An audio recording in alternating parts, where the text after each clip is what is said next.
Bienvenue dans le 4e épisode de Offside, les amis. C'est votre nouveau rendez-vous sur la chaîne YouTube Hors Jeu. C'est très simple. Dans Offside, on traite de sujets dont on ne traite pas forcément dans l'émission du lundi, dans l'émission hebdomadaire. Voilà, on prend un petit peu plus le temps d'approfondir ces sujets-là. Et aujourd'hui, on va parler d'équipe de France. Forcément, elle est de retour pour cette période de trêve avec 2 matchs contre la Croatie pour la Ligue des Nations, phase aller et phase retour de ces quarts de finale. Ça va commencer ce jeudi à 20h45 et ça va se passer à Split. Donc là, l'équipe de France va se déplacer pour aller gagner cette rencontre. Messieurs, il y a beaucoup de choses à dire autour de cette équipe de France. Déjà, on va parler de la liste car on l'a tous vu. Il y a eu un petit nouveau notamment qui a beaucoup fait parler, Désiré Doué, mais surtout des joueurs qui étaient peut-être attendus par certains. Je pense à Ryan Cherki, je pense à Magnès Akliou, je pense à Corentin Tolisso, même un ancien qui n'a pas été appelé malgré la très bonne saison qu'il fait. Messieurs, est-ce que vous êtes satisfait de cette liste et est-ce que véritablement il y a des joueurs qui méritaient peut-être plus que d'autres Kanto d'y figurer? On va se la remettre la liste. Déjà, on sait que Didier Deschamps n'est pas le plus grand fan des changements. On pensait évidemment qu'on aurait d'autres profils dans cette équipe de France. Pour Cherki, on se posait la question évidemment. Même si Marnès Akliouche, lui, semblait un petit peu plus haut dans la hiérarchie des joueurs qui avaient des chances de retrouver cette équipe de France ou de la découvrir en tout cas. On a eu beaucoup de questions sur les réseaux sociaux à se demander pourquoi Corentin Tolisso n'y était pas à la place d'un Warren Zaïre-Emery par exemple ou à la place d'un Matteo Guendouzi. La réponse qu'on peut apporter, on l'a dit, il y a un changement déjà avec l'arrivée de Désiré Doué. Il y a eu un changement majeur également il y a quelques mois avec l'arrivée et en plus il est titulaire de Michael Olise. Moi je ne suis pas particulièrement étonné. Après, évidemment que j'aurais beaucoup apprécié quand même voir entre les trois que tu m'as cités, Tolisso, Akliouche et Cherki. J'aurais adoré voir Marnès Akliouche en équipe de France aux côtés de Désiré Doué pour marquer cette nouvelle génération et surtout avoir des profils créatifs. On en a maintenant déjà en équipe de France, mais c'est vrai qu'un peu de folie supplémentaire, ça ne m'aurait pas dérangé. Alors, on le rappelle, on tourne cette vidéo un peu en avance et on a appris que Marcus Thuram était forfait. Donc, a priori, il devrait être remplacé. Pouce, je me tourne vers toi. Toi, ton choix, il se serait porté vers qui? Parce qu'on a l'impression qu'il y avait une place un petit peu pour 3 en attaque entre Désiré Doué, Magnès Akliouche et Ryan Cherki. Vers qui se serait tourné ton choix? Est-ce que pour toi, Désiré Doué, c'est mérité? Moi, j'avais pas forcément de préférence entre les trois, mais je trouve que le choix de Désiré Doué est un choix qui se justifie, un choix intelligent. On sait qu'au-delà du fait d'être content ou pas de cette sélection, de ce groupe qui a été choisi par Didier Deschamps, je pense que c'est un groupe qui ressemble à Didier Deschamps. Je ne m'attendais pas à avoir beaucoup de bouleversements, qui est un nouveau. Déjà, je trouve ça assez positif, un peu de sang neuf. Moi, je suis quand même curieux de voir à quel point les bonnes formes du moment, et notamment la bonne forme, plus que bonne forme, l'excellente forme des Parisiens, peut-être, pourquoi pas bouleverser, je pense qu'on va en parler, à quel point ça va peut-être bouleverser un peu l'ordre établi. Est-ce qu'il va y avoir des changements au niveau des compos, des titulaires? Est-ce qu'il y en a qui vont s'imposer d'eux-mêmes parce qu'ils ont une forme en club qui s'imposent d'eux-mêmes? Mais au-delà de j'ai aimé, j'ai pas aimé, je trouve que c'est un groupe cohérent, c'est un groupe à la Deschamps. Et le fait de voir Doué, ça m'aurait pas étonné de voir un groupe avec 0 nouveau. Ouais. Le fait de voir Doué, je trouve ça très positif. Je suis curieux de voir ce que ça a donné et il va apporter de la folie. Et on parlait de la touche technique. Tous ceux qu'on a cités, ils auraient pu l'apporter. Lui, pour le coup, il va l'apporter aussi. Et puis, c'est un des meilleurs dribbleurs possibles. Bien. Petite dédicace. Très, très belle. Non, mais c'est vrai que on a la sensation que c'est un message qui est positif. Tout à l'heure, on va parler aussi d'Ousmane Dembélé. On lisait que Didier Deschamps pourrait justement s'adapter avec ce nouveau profil qu'affiche Ousmane Dembélé désormais, qui évolue un petit peu plus dans l'axe du terrain. Bruce, toi, je sais que tu es un grand fan de Désiré Doué, pas du tout pour la question des dribbleurs et tout, pas pour ça, mais je sais que tu l'aimes beaucoup. Est-ce que tu es satisfait du coup par rapport au schéma offensif qu'on va nous proposer là, avec tous les joueurs qui sont là? Comme Youssef et Kanto ont dit, de toute façon, tu ne pouvais pas ramener 3 nouveaux joueurs comme ça d'un coup. Donc moi, je penchais aussi sur Doué, surtout que Doué, il a une utilisation qui peut être un peu différente aussi, parce qu'il peut jouer côté, mais on sait qu'il peut être utilisé aussi plus au cœur du jeu. Donc il y a ça aussi à prendre en compte, parce qu'on sait qu'on a beaucoup de profils devant, et il y a des joueurs qui sont polyvalents, et donc Doué, à voir comment il va être utilisé. Mais on l'a vu là ces derniers temps, il est quand même très en forme, il n'a pas froid aux yeux, donc voilà.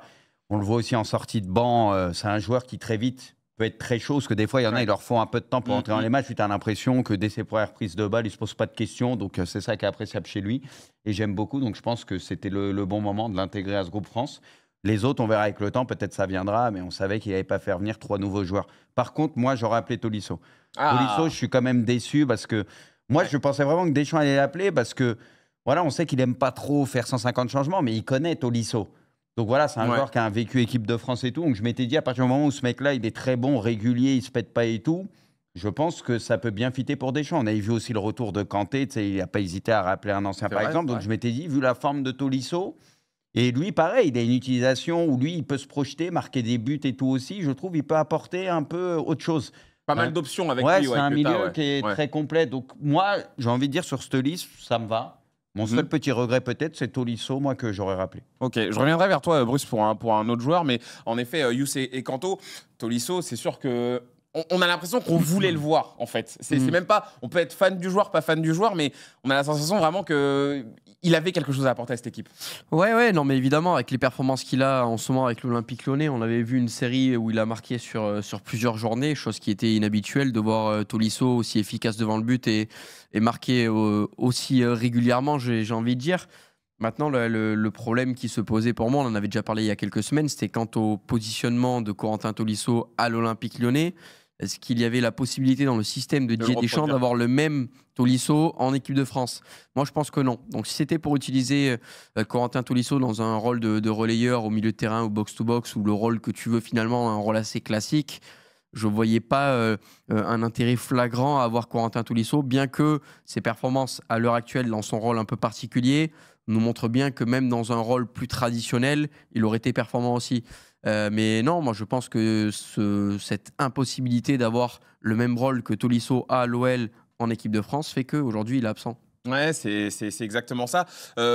Pouce, t'es un peu d'accord avec Kanto parce que c'est vrai que, comme le dit Bruce, normalement, c'est un joueur qui rentre dans le, j'ai envie de dire, dans le logiciel un peu de Didier Deschamps. Là, on ne le voit pas. Toi, tu comprends? Ouais, je comprends. Non, moi, je pense, je m'attendais à. Enfin, je voyais la possibilité qu'il soit sélectionné, ça c'est clair. Maintenant, ça m'étonne pas trop. Peut-être qu'au milieu, il n'a pas voulu trop chambouler. On peut penser à Thuram, qui aurait pu être appelé aussi, Khéphren Thuram. Mais ouais, Tolisso, pour le coup, il a le logiciel, il a aussi. Puis c'est un autre joueur depuis le temps. Maintenant, il a beaucoup d'expérience, il a un nouveau rôle. Peut-être que c'est le genre de joueur qui peut s'intégrer dans un groupe. Souvent, il y a des joueurs. On va pas les citer, mais il y a des joueurs, quand on veut les appeler, souvent il y a la question du ouais, mais comment ils s'intègrent dans ce groupe? Didier Deschamps, on sait que la notion de groupe c'est important et tout. Pour le coup, Tolisso, je pense que simplement qu'il cochait un peu ces cases-là à ce niveau-là.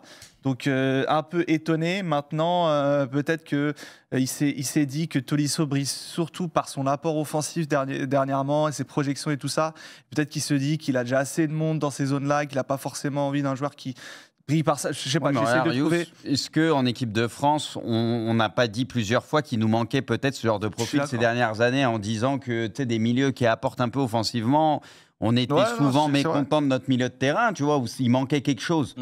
C'est là où je trouve peut-être Tolisso... Là, on en revient encore aux consignes de Didier Deschamps. Tolisso peut apporter offensivement ce qu'on n'a pas, mais est-ce que Didier Deschamps laisse cette liberté-là à ses milieux de terrain de pouvoir apporter offensivement, de pouvoir monter, de pouvoir se positionner entre les lignes, quitte à délaisser un petit peu les tâches d'un milieu de terrain plus traditionnel? Moi, je pense que Didier Deschamps ne donne pas ces possibilités-là, donc ça aurait été bête d'utiliser Corentin Tolisso, quitte à le brider en fait. Moi, c'est juste ça. Ouais, mais là, il va bien s'adapter, par exemple, de ce qu'on a compris.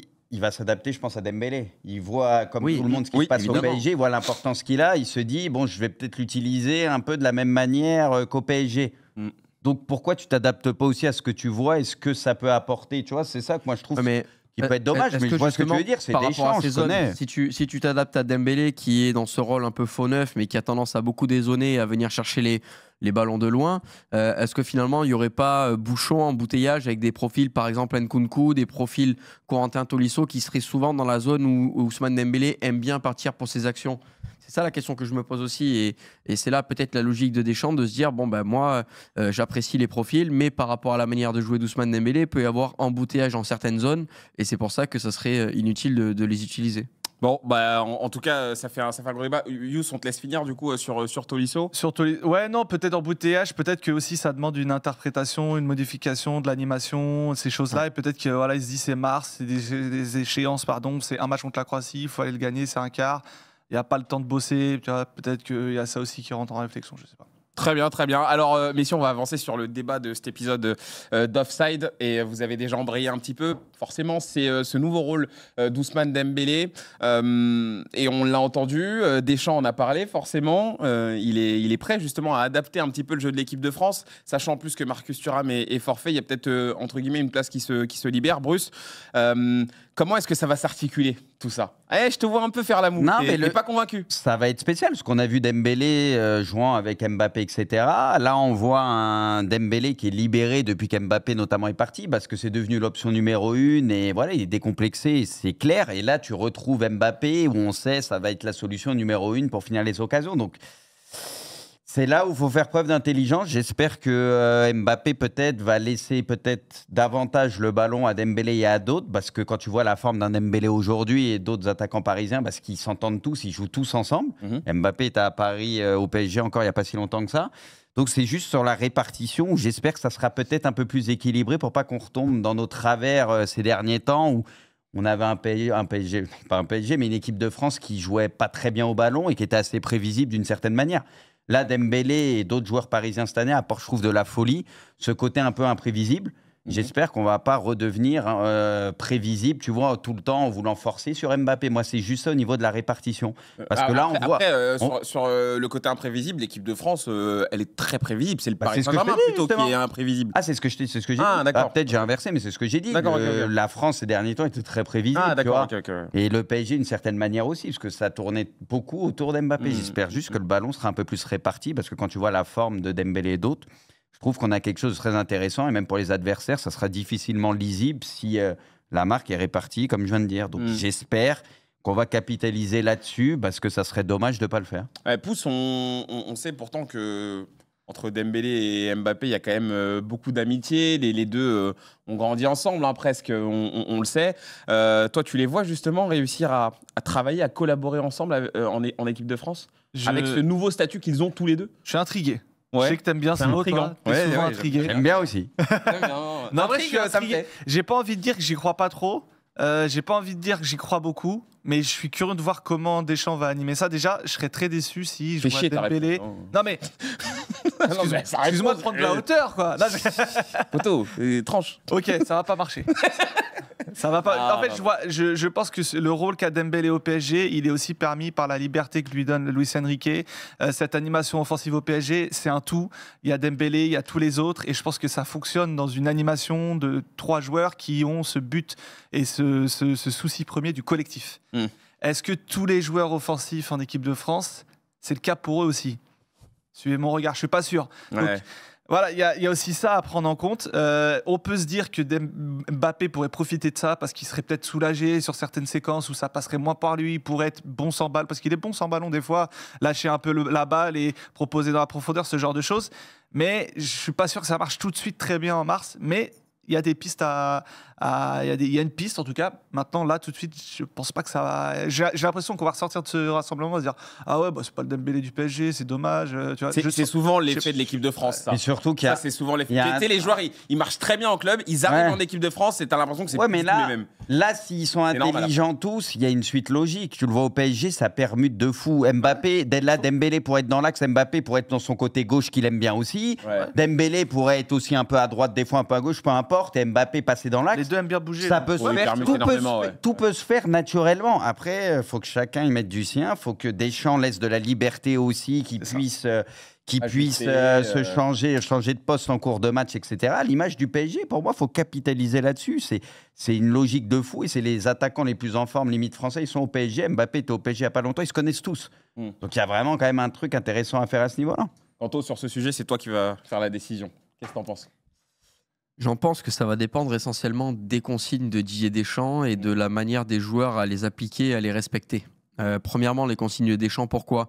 Parce qu'on sait que c'est lui le facteur X, c'est lui qui va soit accorder une totale liberté à ses joueurs, une totale liberté notamment à Dembélé, mais ce qui voudrait dire également qu'il y aurait peut-être une petite privation de liberté de Kylian Mbappé. Donc c'est pour ça que je dis que ça va dépendre de Didier Deschamps et ça va dépendre de l'adaptation des joueurs. Est-ce que Dembélé va arriver à s'acclimater à ce jeu de l'équipe de France avec des milieux de terrain déjà premièrement qui sont moins généreux en bon ballon vers la ligne d'attaque que ce qu'on peut avoir derrière au PSG avec Vitinha, avec Neves, qui ont déjà un bloc très haut sur le terrain et qui derrière sont capables de donner des bons ballons, sont capables de lui offrir aussi ces libertés-là. Est-ce qu'il va les avoir, ces libertés-là, en équipe de France?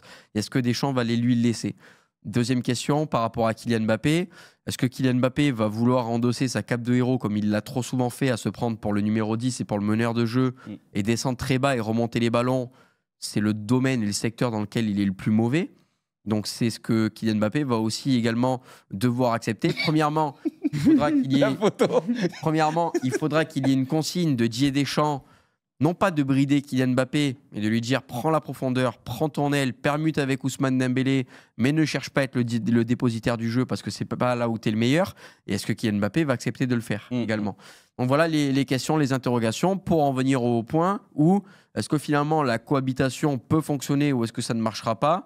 Moi, je me pose beaucoup de questions et j'ai presque envie de rejoindre un petit peu Youss en me disant que finalement, ce côté gauche, je ne pense pas que c'est de là que viendra principalement le danger, mais plutôt côté droit, s'il y a un Désiré Doué, s'il y a un Bradley Barcola, dans des combinaisons habituelles, avec Olysée également, dans des combinaisons habituelles à ce qu'on a l'habitude de voir au PSG. Parce que ce côté gauche, je ne sais pas si Kylian Mbappé ne va pas vouloir travailler un petit peu trop seul. Donc je me pose la question et on verra. Vrai problème de riche. Hein, et le problème, c'est que les problèmes de riches... Franchement, il y a de quoi faire. C'est ça, en fait. Honnêtement, si ça fonctionne pas un minimum, moi je trouve que c'est grave, c'est que ça veut pas y mettre du sien, je suis désolé. C'est ce que j'allais dire. J'allais dire vrai problème de riche, mais en général, quand c'est en équipe de France, les problèmes de riches, parfois, c'est peut-être pas des bons problèmes. Tu vois, ils sont peut-être pas bien gérés, ces problèmes de riches. On verra. En tout cas, ça fait frissonner. Ça met un petit peu de hype. Bruce, avant d'enchaîner sur la dernière question, ça va être très court. Théo Hernandez, présent dans la liste. On sait ce que tu nous dis sur lui toutes les semaines dans l'émission. On sait que cette saison, c'est un peu cataclysmique. En plus, il a des problèmes extrasportifs en plus. Toi, tu comprends qu'il soit là dans la liste, toi? On sait que Deschamps, en plus, il est titulaire ces derniers temps, depuis X années. Il s'appuie quand même beaucoup sur lui. Après, il y a Digne qui a montré des choses intéressantes. Oui. On savait que Deschamps allait l'appeler. Après, est-ce qu'en ce moment, il a le niveau où il doit être là? Pas forcément. Après, des fois, tu passes du club où il n'y a rien qui va et en sélection, tu respires un peu. Voilà, c'est autre chose. Donc peut-être ça va lui faire du bien. Mais c'est vrai que comme tu l'as dit, il n'a pas vraiment la tête au foot depuis le début de saison. Ça se sent.